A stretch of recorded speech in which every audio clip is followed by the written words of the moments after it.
নমস্কার বন্ধুরা, cook and চিলে সবাইকে স্বাগত জানাই।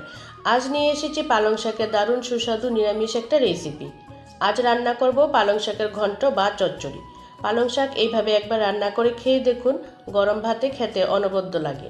আর এইভাবে পালং শাক রান্না করলে কিন্তু খেতে দুর্দান্ত টেস্ট হয়। আশা করছি রেসিপিটি আপনাদের কাছে খুবই ভালো লাগবে। তো আমি এখানে পালং শাক নিয়েছি। পালং শাকের মধ্যে কিন্তু অনেক সময় কাদামাটি থাকে, তাই খুব ভালো করে ধুয়ে নিয়ে পালং শাকটাকে জল ঝরিয়ে এরকম বড় বড় টুকরো করে কেটে নিয়েছি। এবার রান্নাটা শুরু করব। গ্যাসে একটা কড়াই বসিয়ে এর মধ্যে 2 টেবিল চামচ সরষের তেল দিয়ে দিলাম। রান্নাটা কিন্তু আমি সরষের তেলেই করব। তেল গরম হয়ে গেলে প্রথমে ফুলকপিটা ভেজে নেব। অল্প একটু হলুদের গুঁড়ো দিয়ে ফুলকপিটা হালকা লালচে করে ভেজে নেব। তো মিডিয়াম ফ্লেমে ফুলকপিটা নাড়াচাড়া করে হালকা লালচে করে ভেজে নিয়েছি। এবার এর মধ্যে দিয়ে দেব কেটে রাখা শিম। এখানে 4-5টা শিম আমি এরকম টুকরো টুকরো করে কেটে নিয়েছি। এবার শিমটাকে ফুলকপির সাথে একটু ভেজে নিচ্ছি। ফুলকপির সাথে শিমগুলো একটু ভেজে নিয়ে এর মধ্যে দিয়ে দিচ্ছি কেটে রাখা বেগুন। সবগুলো সবজি আমি সামঞ্জস্য রেখে কেটে নিয়েছি। আপনারা পছন্দ মতো এর মধ্যে যে কোনো সবজি অ্যাড করতে পারেন। এবার বেগুন, শিম, ফুলকপি একসাথে লাল লাল করে ভেজে নিচ্ছি। মিনিট দেড়েক সবজিগুলো ভেজে নিয়েছি। এবার এগুলোকে একটা প্লেটে তুলে নিচ্ছি। সবগুলো সবজি আমি নামিয়ে নিয়েছি। এখন কড়াইয়ে আরও 1 চামচ সরষের তেল গরম করে তেলের মধ্যে ডালের বড়িগুলো ভেজে নিচ্ছি। এখানে 2 মুঠো ডালের বড়ি আমি লাল লাল করে ভেজে নিয়েছি। এবার বড়িগুলো তুলে নেব। তারপর কড়াইয়ে আরও 1 চামচ সরষের তেল দিয়ে দিলাম। এর মধ্যে ফোড়নের জন্য 2টো শুকনো লঙ্কা দিয়ে দিলাম। দিয়ে দিচ্ছি 1/2 চামচ পাঁচফোড়ন, একটা তেজপাতা। ফোড়নটা খুব ভালো করে ভেজে নিলাম। এবার এর মধ্যে দিয়ে দিচ্ছি ভেজে রাখা ফুলকপি, শিম আর বেগুন। এবার সবজিগুলো ফোড়নের সাথে খুব ভালো করে ভেজে নেব। শীতের শেষে এইভাবে বন্ধুরা পালং শাক দিয়ে সবজি রান্না করে দেখুন, দেখবেন বাড়ির সবাই পছন্দ করবে। ফোড়নের সাথে সবজিগুলো খুব ভালো করে ভেজে নিয়েছি। এবার এর মধ্যে দিয়ে দিচ্ছি স্বাদ মতো লবণ, 1/2 চামচ হলুদের গুঁড়ো, 1/2 চামচ জিরে গুঁড়ো, 1/2 চামচ ধনে গুঁড়ো আর 1/2 চামচ দিয়ে দিচ্ছি লঙ্কার গুঁড়ো। ঝালটা অবশ্য আপনারা স্বাদ মতো বাড়িয়ে বা কমিয়ে দিতে পারেন।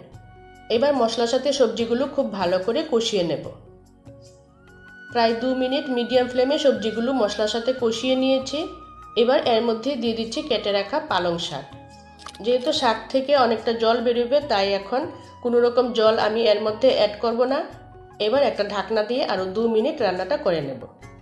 2 মিনিট পর ঢাকনাটা তুলে নিচ্ছি।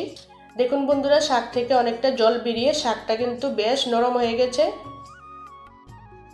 এবার শাকটা সবজির সাথে খুব ভালো করে মিশিয়ে নিচ্ছি।